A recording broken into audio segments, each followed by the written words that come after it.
Taro tai velnias.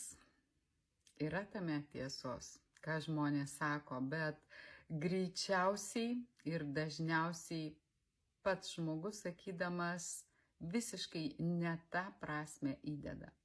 Taigi taro sistema tai galingas įrankis, labai senos žinios, kurių nemoko mokykloje, bet dabar yra laikas toks, kai kiekvienas, kam įdomu, gali tomis žiniomis domėtis ir naudotis. Galim labai daug sužinoti apie save, apie visatą, jos dėsnius. Ir vienas iš šitų dėsnių yra 15 didysis arkanas, kuris ir vadinasi velnias.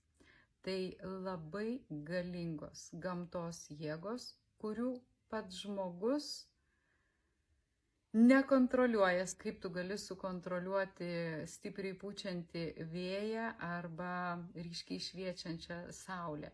Šis dėsnis mus moko atskirti, kurios gamtos jėgos mums padeda, o kurios mūsų neveda į tikslą.